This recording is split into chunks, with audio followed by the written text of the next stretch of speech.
Thank you for coming back into the channel. If you haven't already watched the introductory video, I want you to go ahead and do that now so you can better understand why I'm doing this. Otherwise, welcome to the first episode of what I'm going to be calling the J-1 project. J-1 stands for Joshua 1:9, and that's basically a Bible verse which has basically been assigned to my name, Joshua, which is actually English for Josue, which is actually my middle name, and basically my name is Armando Josue Menjivar Carrillo. Either way, you didn't need to know all that information, but that's a Bible verse that's been assigned to my name because I'm Christian, and also because it's actually something that stuck in my mind throughout the battle for pretty much throughout the entire battle. And what it reads is basically, I kind of forget a little bit, but have I not commanded you, be strong and courageous, do not tremble or be dismayed, for the Lord your God is with you wherever you go. Now, you may not be religious, that's fine, you can still watch the video. Either way, I want to name it that because that's what's stuck in my head, and it's also something that's going to make people wonder what that stands for. Either way, the J-1 project is first going to be starting with Brendan. I actually met Brendan at a Blue Claws game, Blue Claws baseball game in Lakewood, which me and my family get invited to almost every year by the Francis and the Mylan Terry Foundation, which both helped me out in the past. Now, they always, shout out to them because they always do the best for us. They get a private suite for us. We get the perfect view of the game, and it's always a fun time with my family. And basically, while I'm there, this one kid and his mom walked in to the suite. At first, I thought they were lost, and I was just confused. I was like, I wonder if one of them is going through a battle right now, or maybe they lost someone, or whatever. And I was just, so basically what I did is I introduced myself to them. I asked them, who was a cancer patient or anything, and it turns out it was a kid. His name was Brendan. Super bright, super smart, very mature kid, really cool too. And he was fresh. He had like a little bomber jacket and some jeans going, and it was a little chilly that day, but he looked really good, and he just did not look like he was going through anything. Either way, I learned recently that he is actually officially done with chemo. I just finished talking to him, and basically he told me he just got his port removed, and unfortunately he caught a fever. He's in the hospital for one more night, but he's very excited to just be completely done with that, and that's just great news to me. I'm gonna go visit him soon. I definitely want to make his day and just see him happy and record another part of that to add to the video. But right now, just go ahead and enjoy that. But I do, before you go into that, I just want to point out that his skin, okay, I want you to look at his skin complexion. He looked very pale, and that's basically because of the chemotherapy. That's one of the things that it does to you.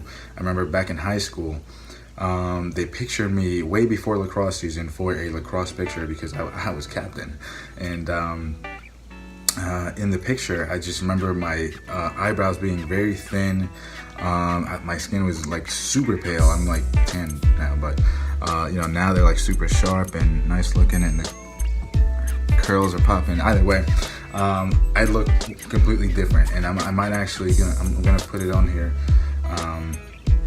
Basically, that's how Brendan looked, and I just felt really bad. But go ahead and enjoy the video, and we're gonna do something nice for Brendan. So enjoy. So guys, I found my first victim. I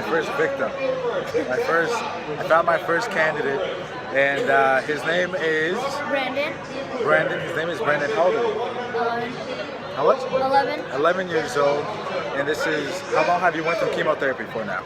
I started at the end of second grade, and now I'm gonna finish it next month, and I'm in 5th grade now. Wow, so you started at the end of 2nd grade, and you're finishing in 5th grade now.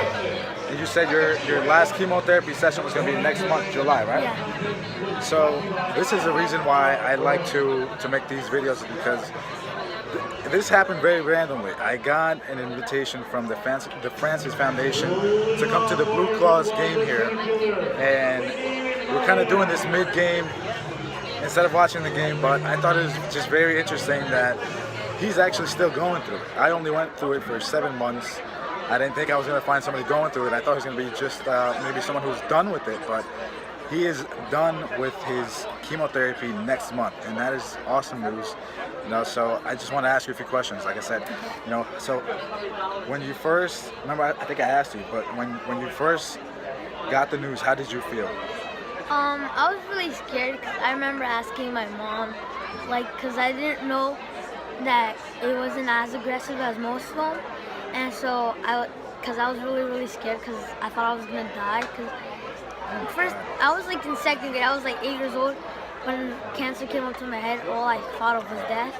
Yeah. So it's crazy because a lot of people think right away that it means death, and unfortunately, in some cases, it might, you know, but it's a good thing, you know, you're here because you can live on to tell people, like I am, you know, gladly that you went through it and that, you know, that you stayed strong. You look really strong right now. I would never think that you're still going through it.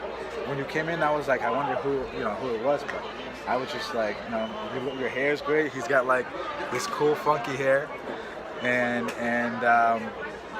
you said you lost some of the hair when you were going through it? yeah, I kind of look like a monkey almost because my Like hair a was all different lengths and stuff, but I didn't lose completely all of it, but I did lose a lot. Wow. And then how was it when you were going to school? Were you embarrassed at first? Yeah, I was embarrassed, but I just wore hats through most of third grade. Then by the end of third grade, my hair grew pretty much all, so I stopped wearing hats. So yeah, and only like, because some kids, I'm guessing a lot of them don't know why I was wearing hats, because only some of my really close friends know that I had leukemia. So I don't know, everybody else probably just thought I was weird. Wow. Yeah, when I was in high school, it was my senior year. I was so embarrassed because the first time I had to cut it, well, I had to like shave it off because I had different patches everywhere. So I started wearing a bandana. And so people were asking me, why are you wearing that? And then they would look around and see that I was like bald all over. And they were like, yo, why are you bald, bro? Why are you bald? And then one time, I even got smacked in the head because people thought I just shaved my head to shave it. So, you know, I didn't care. I got made fun of all the time, but it was it was funny to me, you know, I didn't take it the wrong way, but I was a little embarrassed at first because I don't go bald, you know, now my hair is like all nice and shaped up, but yours is better. So, you know, what is something that you wish you can do now, you know, or what is something that you really want to do now that you're free with this, you know? Well, I used to play, even though I live in Brick, I used to play for the Lakewood soccer team, and I used to be like on one of those good leagues that you have to get accepted into, and so I was like maybe my second year in that team, and so then I got diagnosed, which my doctor told me I couldn't play anymore. Oh man. But now I'm fine, but I don't want to play with my other team because they're way too good now. So I'm hoping I could get accepted into another team like that. Yeah, hopefully, man. Even if they don't accept it, you know, it's. I'm sure you can still play just as good. I used to play a lot of soccer, but then I got very Me too. fat. And then I was like, I'm rusty now. Oh yeah, me too.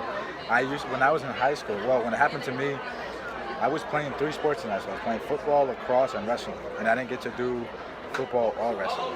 And I remember one time I was like hospitalized in one of the rooms, and from that room up it was like the 9th or 10th floor, I could see the football field while they were practicing. Okay. And I just felt bad because the football team is out there without me. And I was just like, wow, I wish I could play. You know? So I know what how you felt, you know. But you know, like I said, I'm really glad that I met you today, and I'm gonna put up this video. Hopefully, I can get some people, like I said, to donate, you know, some sort of money. You know, you can use it towards school, you can use it towards soccer. I want it to be a surprise. It could be whatever, you know. Okay.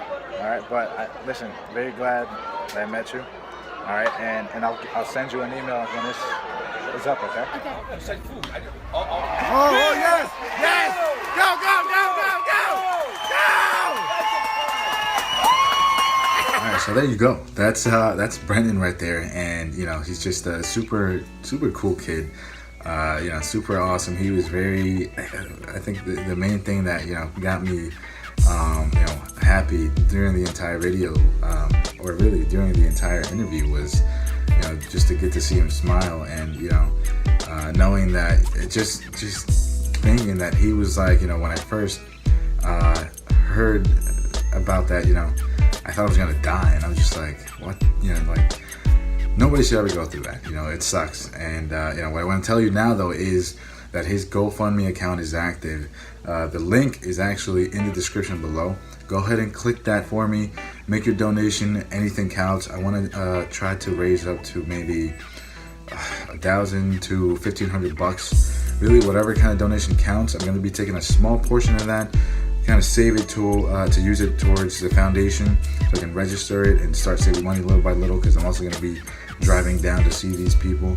And on top of that, most of it really will go to him. And if you want to make a different kind of donation, whether it's clothes or maybe toys, it could be video games, whatever an 11 or 12 or 13-year-old would like, that would be awesome. Just contact me on my email. Go ahead and comment, like, subscribe. You will be seeing more interviews with other people, and I'm going to be getting more in depth. That was just a quick interview that just happened, very spontaneously, but it was great to meet him. I'm going to go see him soon. I can't wait, and I hope you guys enjoyed the video. Trust me, there will be more coming. Stay tuned, and please go ahead and make a donation to Brendan, because I honestly, I can't even wait to see the kid again. It's going to be awesome. Thanks for watching. Bye-bye.